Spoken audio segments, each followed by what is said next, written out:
सो good afternoon everybody, myself Acharya Vishwendra. आज आपसे कुछ कॉन्सेप्ट पे डिस्कशन करूँगा। It is challenges in education today.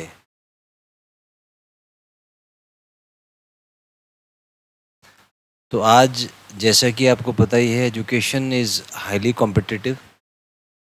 अगर आप किसी अच्छे इंस्टीट्यूट में एडमिशन लेना चाहते हैं तो उसके लिए you have to go through a competitive exam, और उन कॉम्पिटिटिव एग्ज़ाम के लिए काफ़ी महंगा फ़ीस स्ट्रक्चर है और काफ़ी कॉस्टली पड़ता है। तो एक एवरेज स्टूडेंट, एक एवरेज मिडिल क्लास फैमिली से जो स्टूडेंट है, वो इतना पैसा अफोर्ड करने में सामान्यतः सक्षम नहीं होता।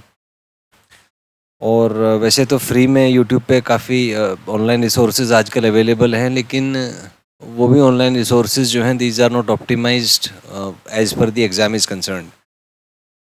तो उसमें काफ़ी चैलेंजेस हैं, तो उसी टॉपिक को मैंने चुना और इस विषय पे कुछ बातें आपसे करूँगा। तो सबसे पहले हम ये सोचें कि कोई भी एक कॉम्पिटिटिव एग्ज़ाम लेते ही क्यों हैं, डायरेक्ट एडमिशन क्यों नहीं ले लेते। तो कॉम्पिटिटिव एग्ज़ाम का एकमात्र पर्पज़ है कि आपके माइंड ब्रेन सिस्टम को जज करना कि आपका जो माइंड ब्रेन सिस्टम है वो किस लेवल का है, क्या वो डेवलप्ड है या केवल बेसिक फंक्शंस करने में ही सक्षम है। तो कोई भी एग्ज़ाम बेसिकली साइकोलॉजिकली पैटर्न्स पे डिज़ाइंड होता है, और उसको आप डिकोड तभी कर पाएंगे या उसमें सक्सेसफुल तभी हो पाएंगे जब आपके माइंड ब्रेन सिस्टम में वो एल्गोरिथम्स होंगे जो उसको डिकोड करने के लिए आवश्यक हैं। तो इसी विषय पे आपसे डिस्कस करूँगा। तो let's start with the first thing. तो सबसे पहले है जो सबसे फर्स्ट कोर चैलेंज आता है, वो है इसमें कि मन नहीं लगता बच्चों का पढ़ने में। और ये जो मन का लगना है, ये किसी भी फील्ड में आप सफल होना चाहते हैं तो उसकी सबसे फर्स्ट कंडीशन है कि उस काम में आपका मन लगना बहुत ज़रूरी है। क्योंकि अगर हम ऑब्ज़र्व करें कि मान लीजिए कोई स्टूडेंट है और ये कहीं इसका ब्रेन होगा, इट्स जस्ट लाइक दैट, लेकिन ब्रेन के साथ साथ माइंड, इसको मैं एक वेव से डिनोट करता हूँ।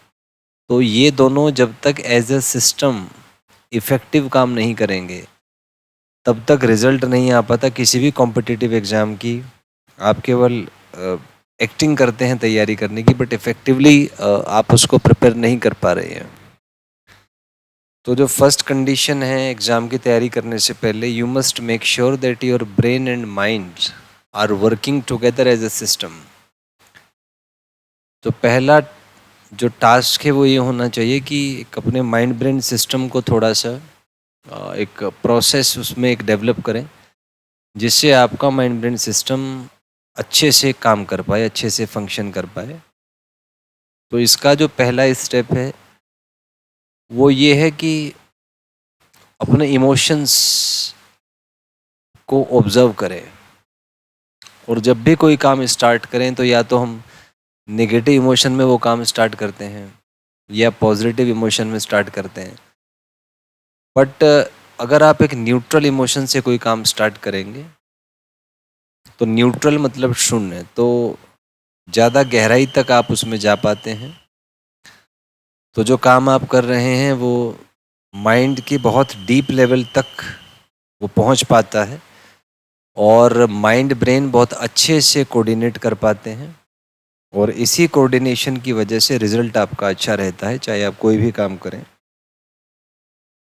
तो जो सबसे पहली कंडीशन है आपके कॉम्पिटिटिव एग्जाम की प्रिपरेशन की, वो है कि आपका माइंड और brain, it should act as a system. वो एक सिस्टम की तरह काम करना चाहिए। अब उसके कुछ प्रोसेसेस हैं, कुछ साइकोलॉजिकल माइंड ट्रेनिंग्स हैं, जिसकी वजह से हम ऐसा एक मैकेनिज्म बना सकते हैं जिससे माइंड और ब्रेन एज ए सिस्टम काम करे। तो इसको आप ऐसे समझें कि अल्टीमेटली किसी भी ह्यूमन बीइंग के अंदर जो हो रहा है, it is a triode of three things. First is information, second is process, and third is energy. तो इन्हीं तीनों के कॉम्बिनेशन की वजह से कोई भी human mind brain system output generate करता है, और उसी आउटपुट से आप सक्सेसफुल या अनसक्सेसफुल होते हैं। So life is always about output.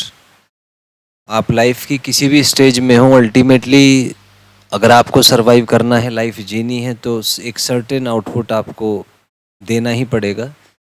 क्योंकि जो व्यक्ति आउटपुट लाने में सक्षम नहीं है, उसकी लाइफ बहुत डिफ़िकल्ट हो जाती है। उससे कोई भी संबंध नहीं रखता, कोई बात नहीं करता, क्योंकि सब कोई जो मैंने लाइफ में ऑब्ज़र्व किया है, हर एक सभी एक रास्ते पे हैं और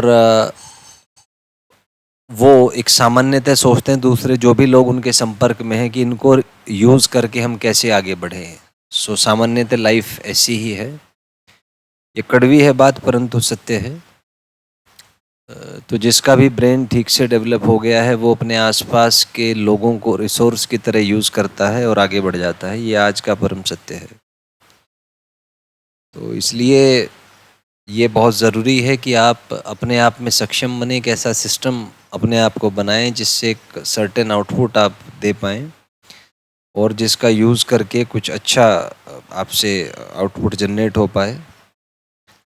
तो यही मूल विषय है कि आउटपुट हम कैसे क्रिएट कर सकते हैं। तो इसके लिए सबसे पहले तो आपका माइंड और ब्रेन, इनका एक coordinated approach as a system बहुत ज़रूरी है। क्योंकि सामान्यतः ये होता है कि हमारा mind it is under the influence of emotions. उन इमोशंस के इन्फ्लुएंस की वजह से हमें थॉट्स आते हैं और थॉट से एक complete chain of thought start हो जाता है और चेन ऑफ थॉट से हम एक ट्रैप के अंदर फंस जाते हैं जिससे हम बाहर नहीं निकल पाते। तो ये जो ट्रैप है, ये ट्रैप ऑफ थॉट्स जो है, यही मेनली रिस्पॉन्सिबल है आप कह सकते हैं कि हमारी लो परफॉर्मेंस के लिए। क्योंकि अल्टीमेटली हम ह्यूमंस हैं और ह्यूमंस में इमोशंस का अपना एक रोल है। लेकिन आज के समय में जो व्यक्ति इमोशनल है वो शायद सरवाइव नहीं कर पाएगा सोसाइटी में। क्योंकि इमोशनल व्यक्ति को बाकी चालाक लोग उसका प्रयोग कर जाएंगे, उसका इस्तेमाल कर जाएंगे और उसको मेंटली एक ऐसी स्टेट में डाल देंगे कि वो फ्रस्ट्रेट होगा, दुखी होगा, परेशान होगा, लोगों से अपनी बातें शेयर करना चाहेगा पर कोई उसकी सुनेगा नहीं। तो बहुत ज़रूरी है आज के समय में कि आप स्वयं में इतने सक्षम बने कि इमोशंस के लिए आपको किसी भी सहारे की ज़रूरत ना पड़े। क्योंकि आप जिसे भी सहारा बनाएंगे वो आपका प्रयोग करेगा, आपका यूज़ करेगा। या फिर आप तैयार रहें कि जो आपको इमोशनली सपोर्ट दे रहा है वो कुछ लेगा भी आपसे। ऐसा कोई संबंध नहीं जिसमें स्वार्थ ना हो। दुनिया में हर चीज़ लेन और देन के सिद्धांत पर आधारित है। यदि आपको कोई कुछ दे रहा है तो बदले में वो कुछ लेगा भी। तो इसके लिए भी आपको रेडी होना चाहिए। इसलिए मैंने देखा है पढ़ते हुए जो स्टूडेंट हैं बहुत ज़्यादा टीचर से भावनात्मक रूप से जुड़ जाते हैं। उनको लगता है कि हमारा टीचर हमें दुख से बचा लेगा, तकलीफ़ से बचा लेगा। पर वो ये नहीं समझते कि दुख और तकलीफ़ जो आप किसी एग्ज़ाम की प्रिपरेशन में झेलते हैं वही आपके मन मस्तिष्क तंत्र को एज ए सिस्टम डेवलप करती है। और अगर आप उस दुख तकलीफ़ से बचना चाहेंगे तो आपका माइंड ब्रेन सिस्टम ऑप्टिमाइज़ नहीं हो पाएगा काम करने के लिए और आप केवल विचार और भावनाओं के साथ संघर्ष करेंगे।